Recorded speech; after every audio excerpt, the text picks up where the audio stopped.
કેમ છો બાળમિત્રો? આજે અમે તમારા માટે લાવ્યા છીએ એક સરસ મજાની વાર્તા. જે વાર્તાનું નામ છે દલા તરવાડી. એક હતો દલા તરવાડી. એની વહુને રીંગણા બહુ ભાવે.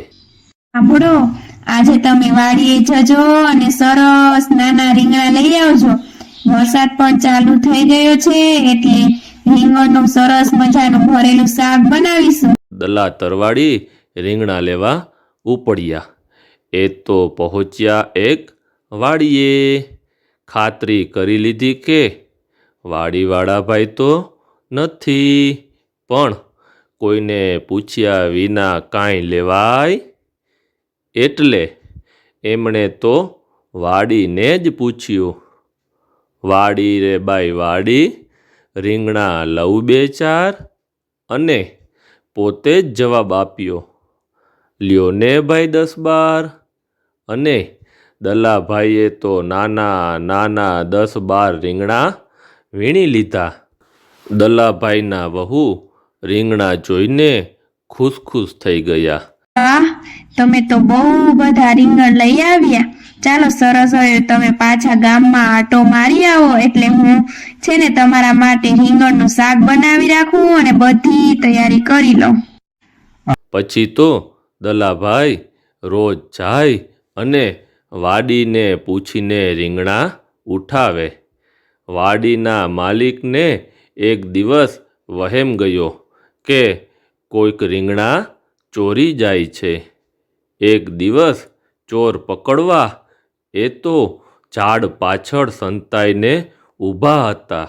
ત્યાં દલાભાઈ આવ્યા અને નિયમ પ્રમાણે વાડીને પૂછી રીંગણા ઉતારવા માંડ્યા.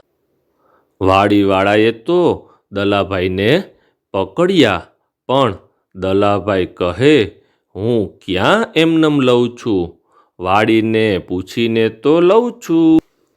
આ સાંભળીને વાડીવાળો એક લાંબુ દોરડું લઈ આવ્યો અને દલાભાઈ પાસે કૂવા પાસે જઈ અને દોરડાથી બરાબર બાંધ્યા. અને પછી એણે તો દલાભાઈને ઉતાર્યા કૂવામાં. દલાભાઈ પાણીમાં અડધા ડૂબ્યા. એટલે વાડીવાળાએ કૂવાને પૂછ્યું, કૂવા રે ભાઈ કૂવા, ડૂબકા ખવડાવું બે ચાર? ખવડાવો ને ભાઈ 10-12. વાડીવાળો તો માંડ્યો ડૂબકા ખવડાવવા. દલાભાઈ વાડીવાળાને 2 હાથ જોડી પોતાને બહાર કાઢવા આજીજી કરવા લાગ્યા. છેવટે તેણે દલાભાઈને બહાર કાઢ્યા અને ફરી કદી વાડીમાં પગ ન મૂકવા જણાવ્યું.